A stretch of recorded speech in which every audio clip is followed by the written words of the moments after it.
Hey guys, Nary here from Drakewing Gaming. Some of you know me on Twitter, The Gaming Dragon. Today I'm coming at you with another Let's Play episode of Echo. I've been really thinking about this, this picture right here and what it means. I mean, maybe she's smiling. It looks like everyone aside from Chase and Leo are smiling. And I don't know, that's a little weird. Maybe it has a broader significance to what's going on. I'm looking for a lot of little hidden meanings in this game because there is some weird stuff in this visual novel. All right, let's pick it back up. Where did we leave off? Oh yeah, something was following us out there in the desert. It's really strange. Yeah, Chase was looking for Leo under this like train car, which he obviously couldn't fit under, but there's nothing there. So let's get right back into it.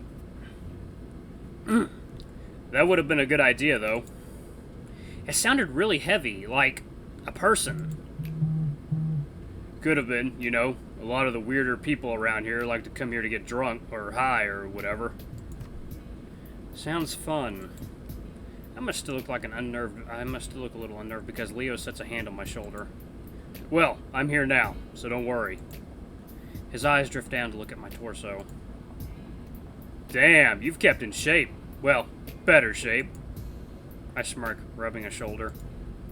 Swimming every day helps. Leo rubs my shoulder, grinning. You look good. You always say that. And I always mean it. Well, thanks. I've gotten to the point where I've just stopped pretending that there isn't at least something still there between us. And I think I've stopped pretending that nothing's going to happen on this trip. Eventually. What really worries me is what will happen after. Leo, meanwhile, slides his hand over my stomach.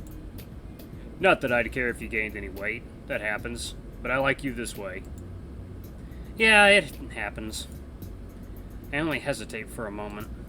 I slide my own hand under his shirt and Leo makes a soft gasping noise as I press it up against his stomach. His ears fold back, though he keeps a grin on his face. Being a wolf makes it harder, you know. I believe you. As if to try and convince me he hasn't really gained weight, he flexes his abs, flattening the soft fur of his stomach against my palm.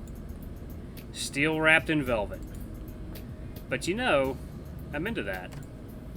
I get the urge to adjust my pants so my dick isn't jamming so uncomfortably into the crotch. But I don't want to make it that obvious that I'm aroused. You mind feeling some other part of me? You're making me feel fat. I giggle before I slide my hand up his torso. This exposes more of his white stomach all the way up to his chest, and I can feel his pounding heart. Wow, his shirt just come all the way off. That better? Leo just gives a breathy, laughing exhale as he lets me feel him. He slides closer, resting both of his hands on my waist. I feel his peck with my hand as I thumb through his fur to find the nipple underneath, feeling it harden in response. When I eventually become a YouTube partner, is this video going to get demonetized? Leo shudders and grins at me. Heh, I think this place does things to us, Chase. Remember our first kiss? This isn't the exact spot. Was it really 6 years ago already? I sigh, then slide both my hands under his shirt and wrap them around his waist, burying my face in his chest. Leo hugs back as he starts nibbling at my ears, which makes me gasp. Hey, can't we just enjoy the moment? Leo giggles. I am. I look up at him, and I'm not sure if I just run into it, but we kiss. It's a small peck, but then Leo puts his hand behind my head and pushes me deeper into the kiss. He opens his muzzle to clamp around mine, his warm tongue pressing up against my lips. I'm still for a moment, and so is he, waiting for me to respond. When I do, it's with my paws around his back, me kissing back. A soft crack to my right makes me jerk my head from the kiss to look over. Ha!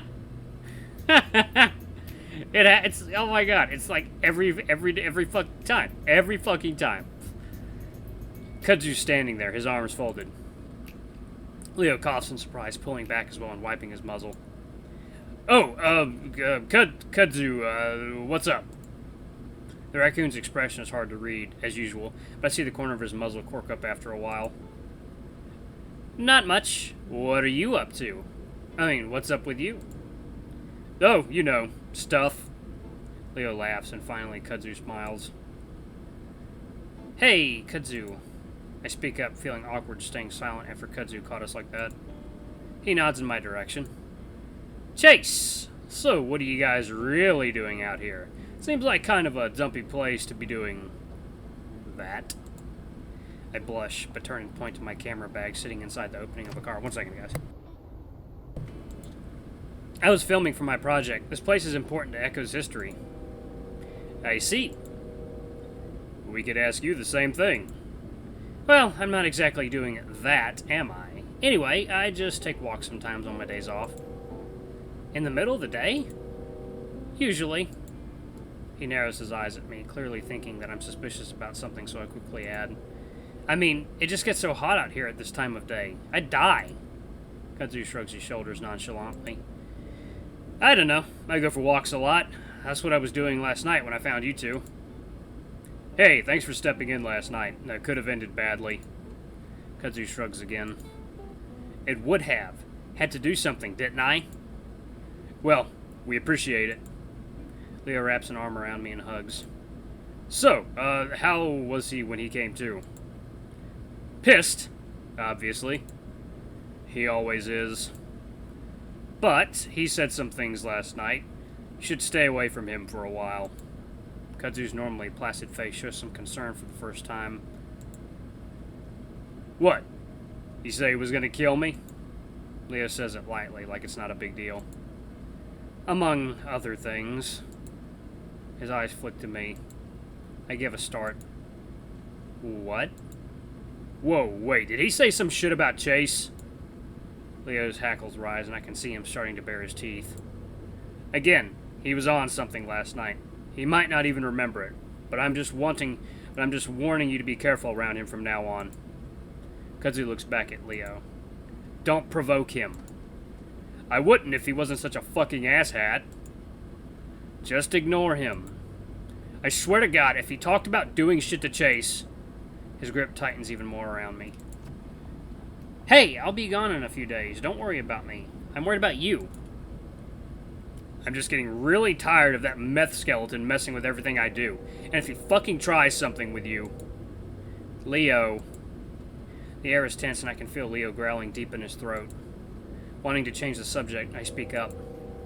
Hey, Kudzu, you know we were gonna go out to the park and hang out. Did you want to come?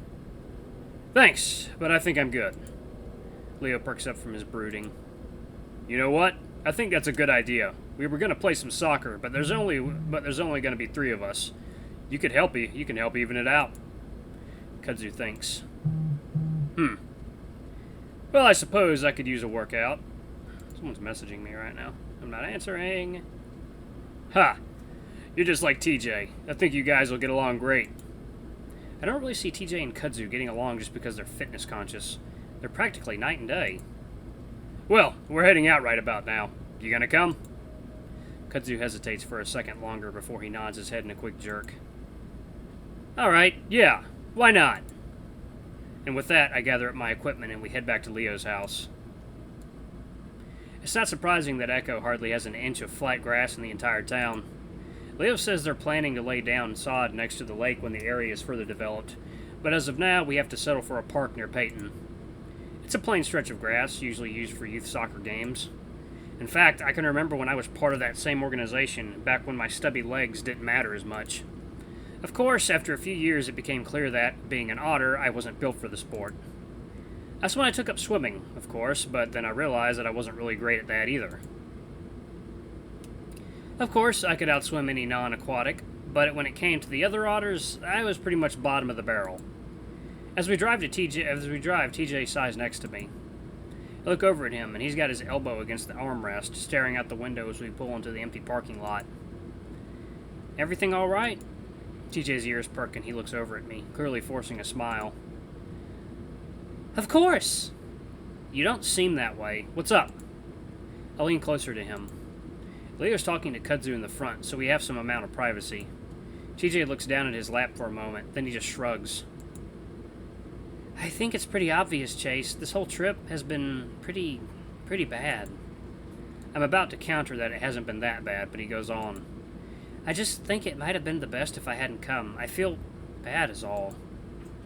The way he tries not to frown, but does anyway, is both heartbreaking and adorable at the same time. I automatically rest a paw on his shoulder, reassuringly. Stuff happens, right? We came here to have fun, and that's what we're doing right now. Yeah, it's just that I feel bad for everyone else. What happened yesterday, I think it affected everyone. No way! I had a great time with Leo yesterday. Wasn't sad at all. I realize that statement makes me look like a total asshat, but TJ just nods as Leo parks the car. We're here. As we reach the field, Kudzu immediately starts jogging the length of it while TJ stretches. I stand there awkwardly for a second, not really sure if I should join them since that felt a little overboard for something so casual. At least I hope it's casual.